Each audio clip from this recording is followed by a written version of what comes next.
السلام علیکم دوستوں آج ہماری کہانی کا عنوان ہے حاتم طائی اور غریب لکڑہارا۔ آج سے سینکڑوں برس پہلے عرب کے ایک قبیلے میں حاتم نامی شخص پیدا ہوا۔ وہ اتنا سخی تھا کہ اس کی سخاوت کے قصے دنیا بھر میں مشہور ہوئے۔ اس کے دروازے پر جو شخص بھی آیا اپنی ضرورت پوری کر کے گیا۔ کہتے ہیں اسے اپنے ایک گھوڑے سے بہت پیار تھا اور گھوڑا بھی اپنے مالک کا وفادار تھا۔ ایک روز آدھی رات کے قریب اس کے گھر میں چند مہمان آ گئے۔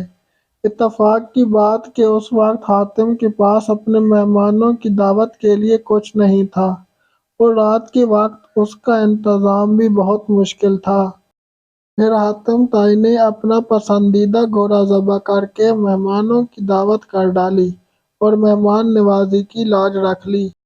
ایک مرتبہ اس نے عرب کے سرداروں کی دعوت کی۔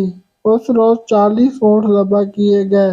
دعوت ختم ہوئی، سردار آپس میں ادھر ادھر کی باتیں کرنے لگے۔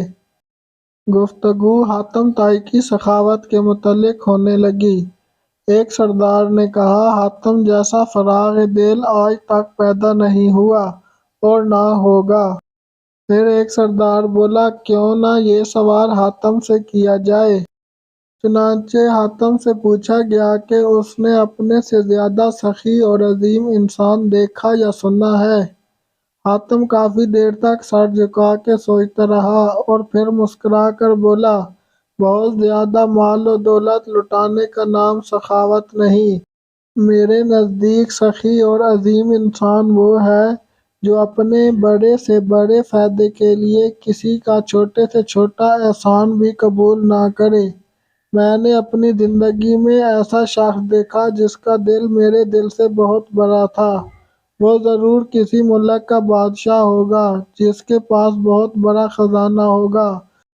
سرداروں نے ایک ساتھ کہا۔ نہیں دوستو، ایسی کوئی بات نہیں، حاتم طائی نے جواب دیا۔ وہ تو ایک لکڑہارا تھا۔ تمام سرداروں نے حیرت سے ایک میزبان کو دیکھا تو حاتم نے کہا کہ ایک روز میں نے سارے شہر کی دعوت کی۔ مہمانوں کو کھلانے پلانے کے بعد میں جنگل کی طرف نکل گیا۔ وہاں میں نے ایک بوڑھے شخص کو دیکھا۔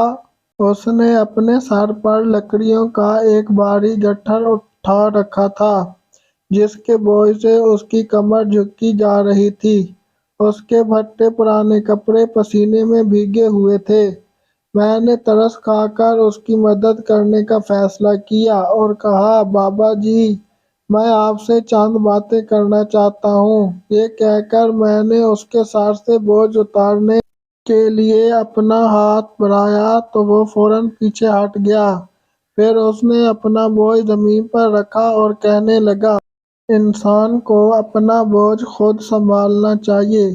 لوگوں کے کاندھوں پہ سوار ہو کر تو صرف قبر کی طرف جایا جاتا ہے۔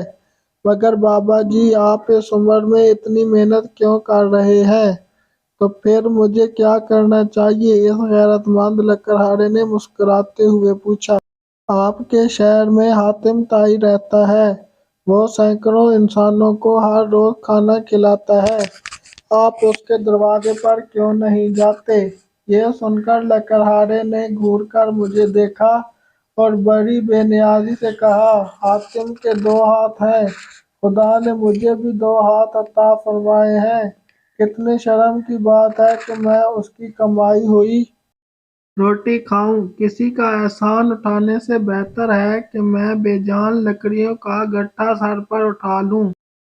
سب سردار حیران ہو کر حاتم کو دیکھنے لگے تو حاتم نے کہا، وہ غریب انسان مجھ سے بڑے دل کا مالک تھا۔